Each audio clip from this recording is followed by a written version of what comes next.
வணக்கம். Welcome to Kurinji's kitchen wonders. இன்னைக்கு வந்து ரொம்ப ஈஸியா பண்ணக்கூடிய டிஃபன் தான் பண்ண போறேன். நெறைய பேருக்கு இத பத்தி தெரிஞ்சிருக்கலாம். பட் தெரியாதவங்க டெஃபினட்டா இந்த ரெசிபிய ஃபாலோ பண்ணி இத ட்ரை பண்ணி பாருங்க. இது வந்து மிக்ஸ்ட் வெஜிடபிள் அவல் உப்மா. ஸோ அவல் போஹா அப்டின்னும் சொல்லலாம். பட் நம்ம வெஜிடபிள்ஸ்லாம் போட்டு பண்ணும்போது இது ரொம்ப ஹெல்த்தியான டிஷ்ஷாவும் இருக்கும் அண்ட் ரொம்ப டேஸ்டியாவும் இருக்கும். ஸோ வாங்க எப்படி பண்றதுன்னு பார்க்கலாம். இதுல வந்து நான் ஒரு ஆனியன் கட் பண்ணி வச்சிருக்கேன். ஒரு சின்ன பீஸ் கேரட், ஒரு சின்ன உருளைக்கிழங்கு, 2 பச்சை மிளகா, கொஞ்சம் கருவேப்பிலை, கொஞ்சம் இஞ்சி கட் பண்ணி வச்சிருக்கேன்.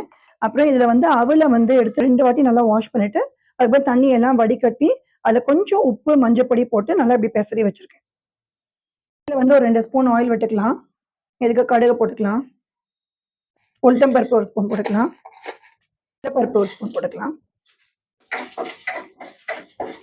இதுல கொஞ்சம் வேர்க்கடலையும் போட்டுக்கலாம். இப்ப இதுல கட் பண்ணி வச்சிருக்கிற ஆனியனை போட்டுடலாம். பச்சை மிளகாவும் போட்டுடலாம்.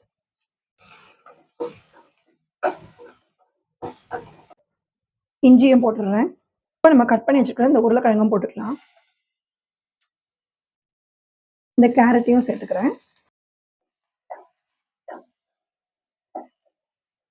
அந்த அவலுக்கு வந்து கொஞ்சமா உப்பு போட்டு தான் ஊற வச்சிருக்கேன். ஸோ இந்த காய்க்கெல்லாம் வேண்டிய உப்பு கொஞ்சம் பார்த்து போட்டுக்கலாம். அது கொஞ்சமா மஞ்சள் பொடியும் போட்டுக்கிறேன். பெருங்காயமும் போட்டுக்கலாம். இந்த காயெல்லாம் கொஞ்சம் வேகட்டும். ஸோ இதை க்ளோஸ் பண்ணி வைக்கலாம்.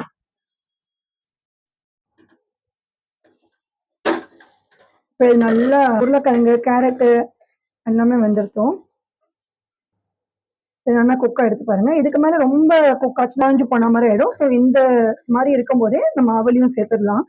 இது நல்லா இப்படி ட்ரையா எடுத்து பாருங்க. தண்ணியில நல்லா வாஷ் பண்ணி ஊற வச்சது. ஸோ இதையும் இதோட சேர்த்துடலாம். நம்மளோட அவல் வெஜிடபிள் உப்மா, அவல் போஹா ரெடி ஆயிடுத்து. இதுல வந்து கூட மிக்சர் போட்டு சாப்பிட்டாலும் நல்லா இருக்கும். இல்ல நம்ம நார்மல் இந்த குட்டி குட்டி அப்பளம், பட் நாங்க இங்க கொஞ்சம் தயிர், சர்க்கரை அப்படி போட்டு சாப்பிடுவோம். ஸோ அதுவும் நல்லா இருக்கும். இல்ல வேணா சட்னி கிட்னி பண்ணா கூட நம்ம தேங்காய் சட்னி அந்த மாதிரி ஆச்சு அது கூட சாப்பிடலாம். இது மேல கொஞ்சோண்டு தேங்காய் துருவிக்கலாம்.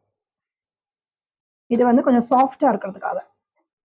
இது கூட கொஞ்சோண்டு நெய், ஒரு 1/4 ஸ்பூன் நெய் தான் போட்டிருக்கேன். ஸோ அப்படியே மிக்ஸ் பண்ணி விட்டுட்டு நம்ம ஆஃப் பண்ணிடலாம். இப்போ நல்லா ஆயிடுச்சு பாருங்க. இந்த அவல், வெஜிடபிள் எல்லாம் போட்டு நிறைய வெஜிடபிள் போட்டு இதை பண்ணும்போது நல்ல ஒரு ஹெல்த்தி டிஷ்ஷாகவும் இருக்கும். இது ரொம்ப ஈஸியா குயிக்கா பண்ணக்கூடிய டிஷ் தான். ஸோ காலைல பிரேக்ஃபாஸ்ட்டுக்கும் பண்ணிக்கலாம், நைட் டின்னருக்கும் பண்ணலாம். இதை டெஃபினட்டா ட்ரை பண்ணி பாருங்க. இந்த ரெசிபி உங்களுக்கு பிடிச்சதுன்னா லைக் பண்ணுங்க, ஷேர் பண்ணுங்க, சப்ஸ்கிரைப் பண்ணுங்க. அடுத்த ரெசிபியில பார்க்கலாம். Thank you.